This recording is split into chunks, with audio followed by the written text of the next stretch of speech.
Bismillahirrahmanirrahim. Assalamualaikum warahmatullahi wabarakatuh.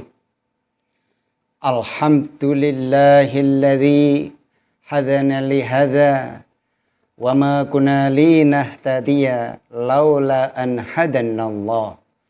Laqad ja'at rasulu rabbina bil haqq wa nudhu antil kumujanatu uristumuha bima kuntum ta'malun. Jamaah yang dimuliakan Allah Subhanahu wa taala, kita bertemu, berkumpul kembali di majelis yang sangat dibangga-banggakan Allah di hadapan para malaikat.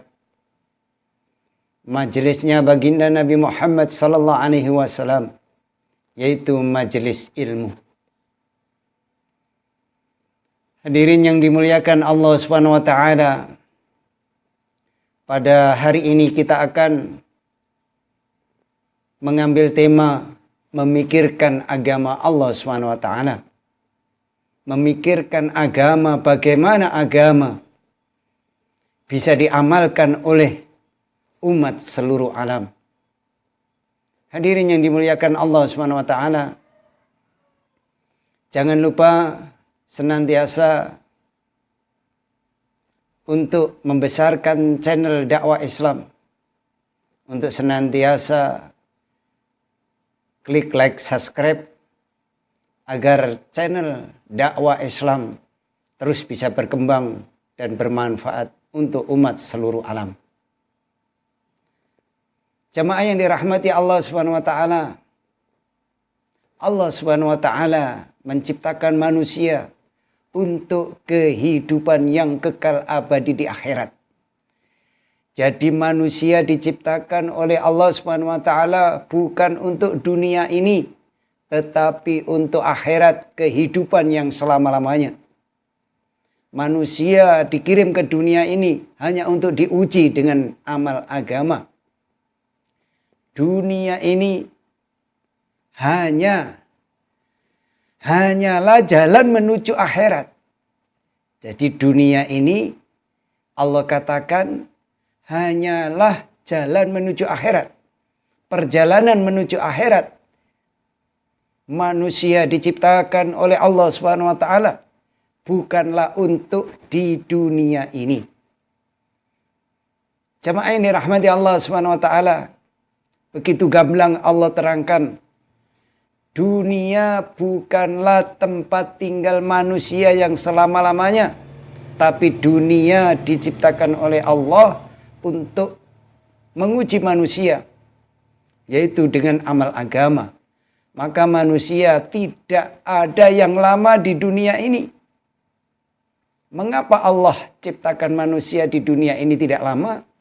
Agar kita cepat-cepat bertemu dengan baginda Nabi Muhammad SAW di surganya Allah.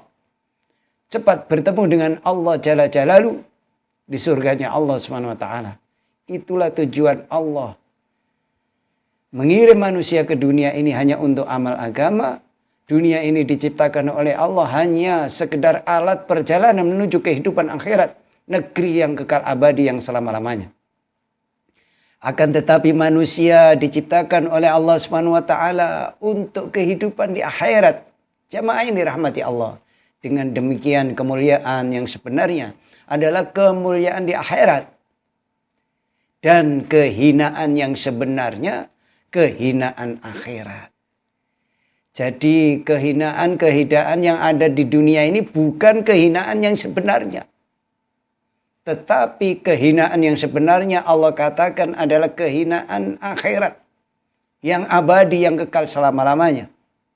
Bila kita senantiasa mengamalkan agama, itulah orang yang sukses. Bila kita hanya dunia lupa akhirat, itulah orang yang gagal. Walaupun pangkatnya, jabatannya, hartanya banyak di mana-mana. Bila Israel datang, semua itu tidak akan ada gunanya. Jamaah yang dirahmati Allah Subhanahu wa taala. Allah katakan harta yang sebenarnya adalah harta kita yang ada di akhirat.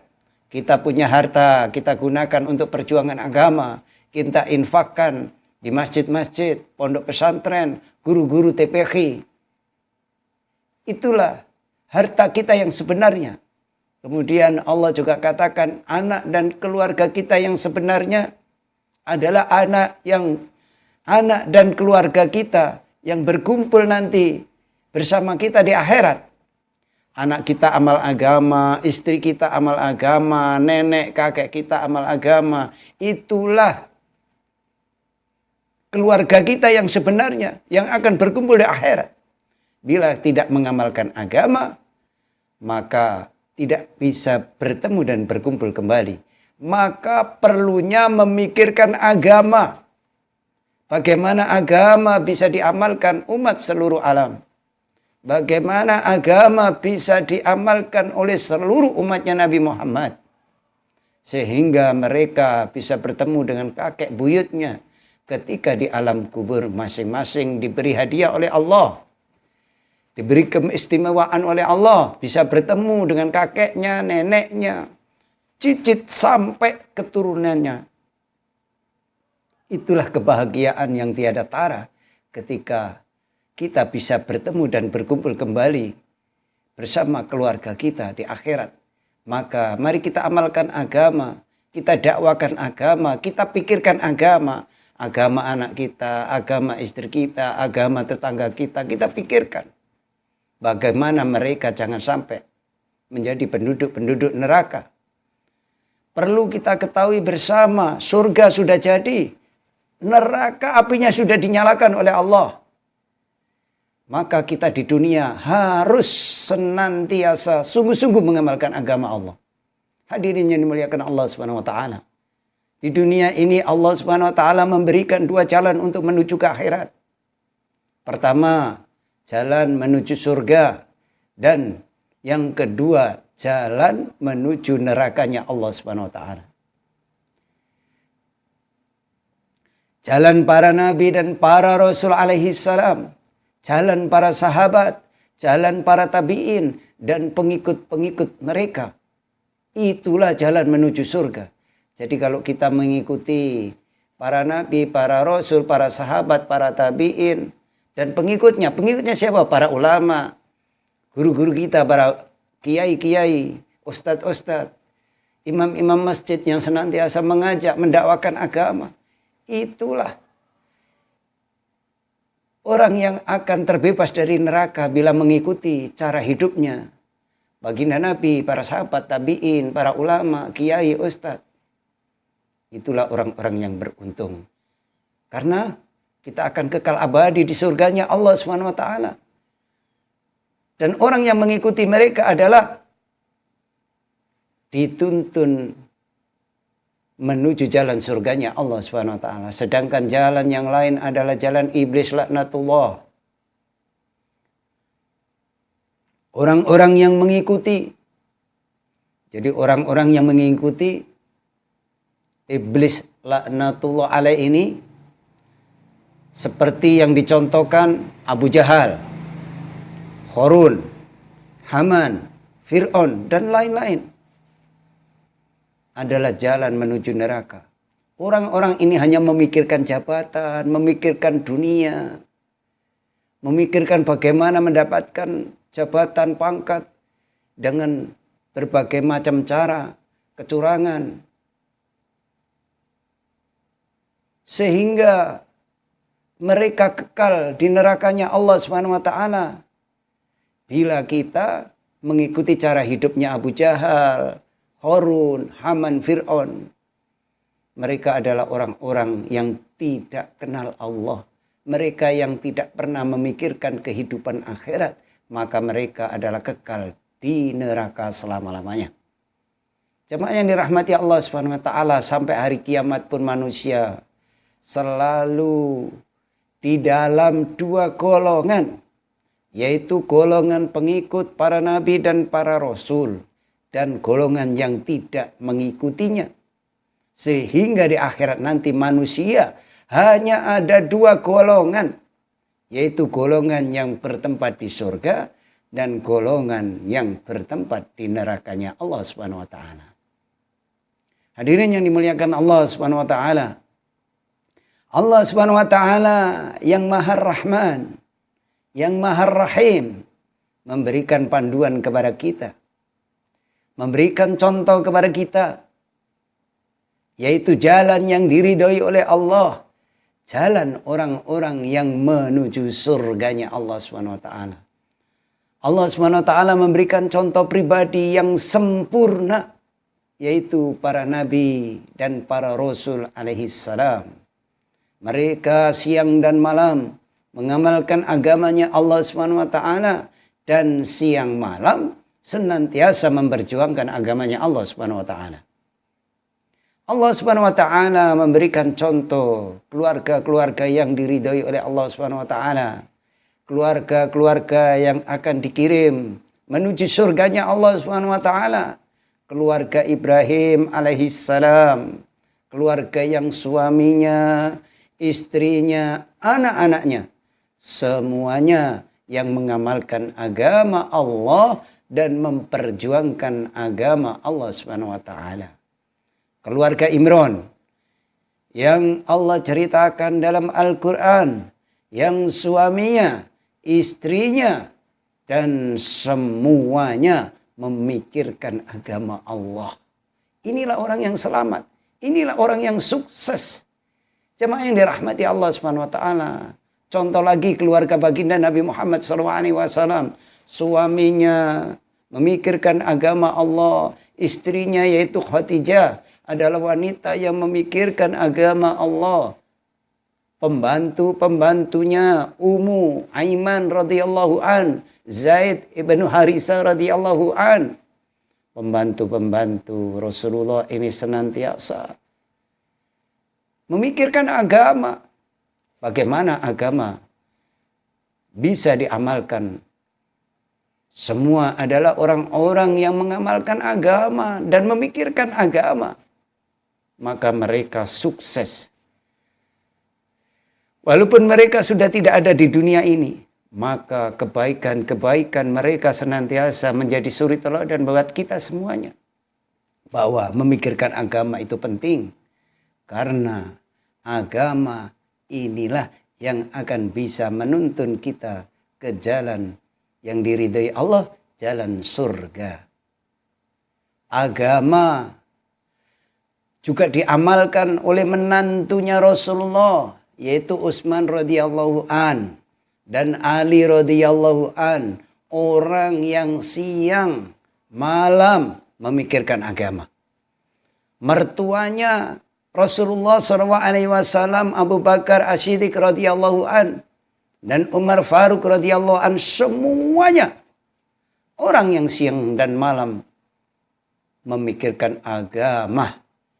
Inilah contoh biar kita menjadi manusia-manusia yang sukses, manusia-manusia yang dapat ridhonya Allah dengan memikirkan agama. Memikirkan agama, mendakwakan agama, itulah yang harus kita lakukan dalam kehidupan dunia yang diberi waktu tidak lama dan singkat ini. Allah Subhanahu wa taala memberikan contoh masyarakat yang diridhoi oleh Allah. Jadi masyarakat itu diridhoi oleh Allah. Allah contohkan, yaitu masyarakat para sahabat yang keadaan mereka ini telah diceritakan oleh Allah Subhanahu wa taala. Kamu adalah umat yang terbaik yang dilahirkan untuk manusia. Menyuruh kepada yang ma'ruf dan mencegah dari yang mungkar. Dan beriman kepada Allah Subhanahu wa ta'ala. Yang dikatakan Sayyidina Umar Ibnu Khattab radhiyallahu an, bahwa ayat ini adalah memuji-muji para sahabat. Masyarakat yang semuanya memerintahkan kepada kebaikan. Jadi masyarakat yang senantiasa mengajak kepada kebaikan. Inilah masyarakat yang diridhoi oleh Allah. Melarang daripada kemungkaran dan beriman kepada Allah Subhanahu wa taala. Inilah masyarakat yang diridhoi oleh Allah. Sayyidina Umar radhiyallahu an berkata, barang siapa yang ingin mendapatkan kemuliaan seperti kemuliaan para sahabat, kemuliaan para nabi, maka hendaklah memenuhi syarat yang Allah ceritakan dalam kehidupan mereka. Jadi cerita-ceritanya Nabi, cerita-ceritanya sahabat, cerita-cerita tabi'in, cerita ulama, cerita kiai, semuanya membuat diri kita agar bagaimana kita menggunakan hidup ini untuk senantiasa dapat ridhonya Allah. Yaitu mereka selalu mengajak kepada kebaikan dan melarang dari kemungkaran, dan mereka beriman kepada Allah Subhanahu wa taala jalla jalaluhu. Hadirin yang muliakan Allah Subhanahu wa taala, oleh Allah Subhanahu wa taala telah memberikan contoh kepada kita cara perjuangan yang terbaik sebagaimana telah diceritakan di dalam Al-Qur'an. Orang-orang yang terdahulu lagi yang pertama-tama masuk Islam di antara orang-orang Muhajirin dan Ansor, dan orang-orang yang tidak mengikuti dengan baik. Jadi orang-orang yang tidak mengikuti mereka dengan baik, Allah ridho kepada mereka dan mereka pun ridho kepada Allah. Maknanya adalah cara perjuangan yang terbaik yang Allah ceritakan dalam Al-Quran, perjuangan para sahabat yang sebagaimana mereka menjadi muhajirin, meninggalkan rumah. Jadi ini sudah dicontohkan sejak zaman Nabi. Kita keluar rumah untuk mendakwakan agama seperti yang dilakukan saudara-saudara kita jamaah tabligh Quds. Keluar ke rumah mengajak orang-orang untuk senantiasa mengamalkan agama. Karena mereka sudah mendapatkan hidayah pertolongan Allah, rela keluar dari rumah untuk dakwah agama, untuk memikirkan agama teman-temannya, memikirkan agama saudara seiman. Kemudian memikirkan kampungnya, bagaimana agama di kampungnya itu bisa hidup. Sebagian yang lain menolong menerima mereka yaitu Ansor. Mereka adalah orang-orang yang diridhoi oleh Allah. Dan bukan itu saja. Jemaah yang dirahmati Allah. Sebagaimana dikatakan walladzina taba'uhum. Orang-orang yang mengikuti jejak mereka pun diridhoi oleh Allah. Jadi orang-orang yang mengikuti jejak para sahabat, para nabi. Keluar meninggalkan rumahnya untuk mengamalkan agama, i'tikaf di masjid, mengajak orang-orang yang ada di kampung itu untuk bisa mengamalkan agama bersama-sama. Inilah yang dikatakan walladzina taba'uhum, mengikuti jejak para nabi dan para rasul yang mendatangkan ridhonya Allah. Maka dalam majelis yang mulia ini kita berdoa kepada Allah Subhanahu wa taala, memohon kepada Allah Subhanahu wa taala supaya kita yang lemah ini diizinkan oleh Allah, ditolong oleh Allah untuk mengikuti jejak masyarakat yang mulia, jejak masyarakat para sahabat. Jemaah yang dirahmati Allah Subhanahu wa taala, itu yang harus kita lakukan dalam kehidupan yang Allah berikan yang sangat singkat ini. Jangan tertipu dengan keadaan-keadaan yang ada di dunia ini, hadirin. Allah Subhanahu wa taala telah memberikan contoh kepada kita kampung yang diridhoi oleh Allah Subhanahu wa taala, yaitu kampung yang semua orang mengamalkan agama.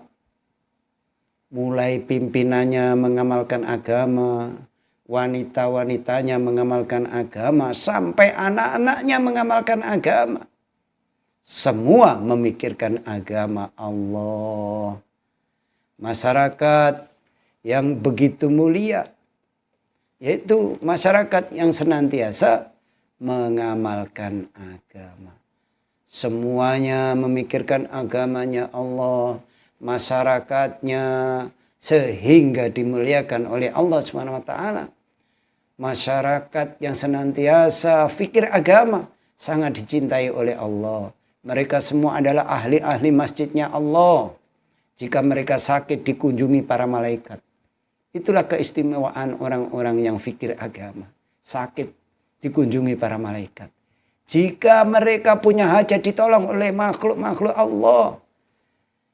yang Allah gerakkan untuk hajat-hajat mereka. Jadi orang yang senantiasa amal agama ini dimudahkan kehidupan dunia dan akhiratnya. Ditolong oleh Allah. Allah akan gerakkan orang-orang yang akan bisa membantu orang-orang yang senantiasa fikir agama ini. Hadirin yang muliakan Allah Subhanahu wa taala. Pada majelis yang mulia ini marilah kita mengingati bagaimana ibadahnya Rasulullah SAW zaman dahulu.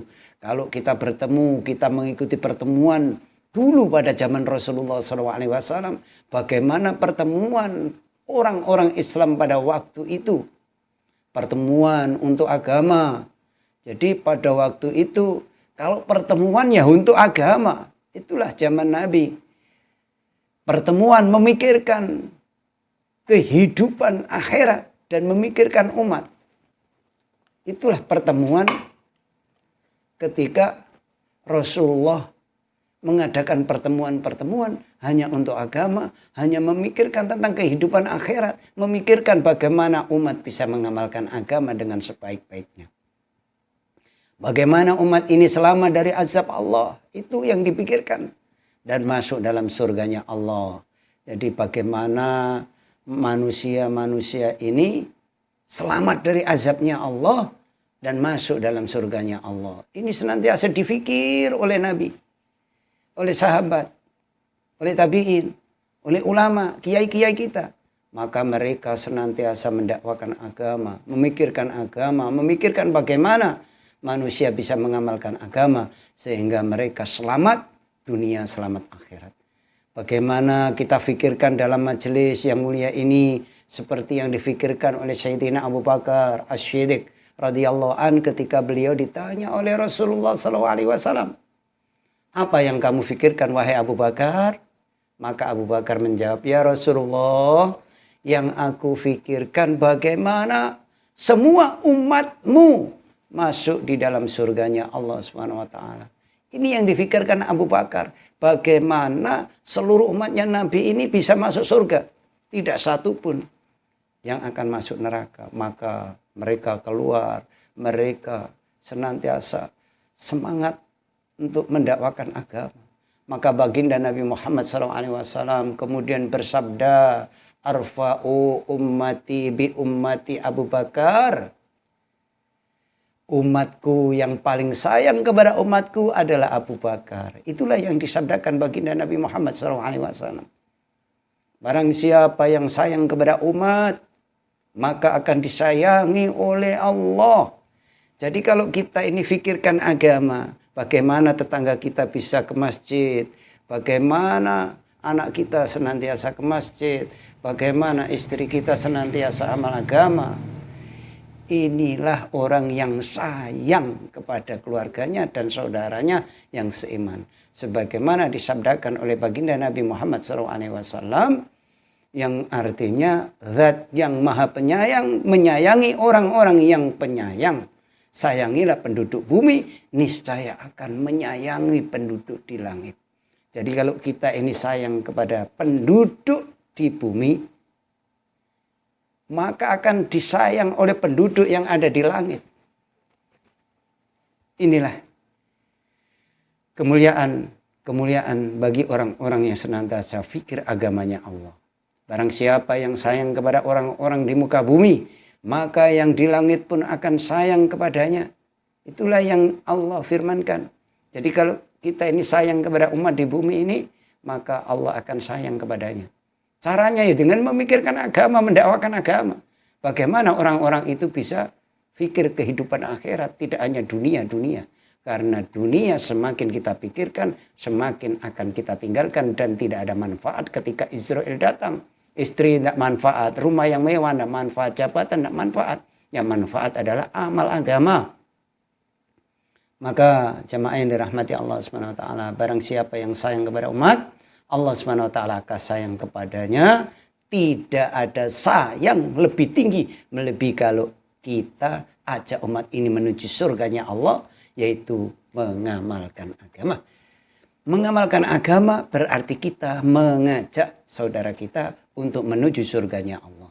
Dan tidak ada kekejaman yang lebih tinggi melebihi kalau kita biarkan umat ini berbondong-bondong masuk neraka jahanam, yaitu dengan tidak mengajaknya untuk memikirkan kehidupan akhirat dengan mengamalkan agama. Demikian sedikit tentang bagaimana supaya kita selamat, bagaimana supaya keluarga kita, tetangga kita, semua umat Islam masuk surga dengan cara memikirkan agama mereka, mendakwakan agama buat mereka. Perjuangan ini adalah perjuangan yang dapat ridhonya Allah. Mudah-mudahan pemirsa dimanapun Anda berada bisa mengambil manfaat dan kita dibimbing oleh Allah Subhanahu wa taala bisa mengamalkan agama sampai akhir hayat kita sehingga kita menuju surganya Allah Subhanahu wa taala berombongan bersama baginda Nabi Muhammad sallallahu alaihi wasallam. Kurang lebihnya mohon maaf. Wabillahi taufiq wal hidayah. Wassalamualaikum warahmatullahi wabarakatuh.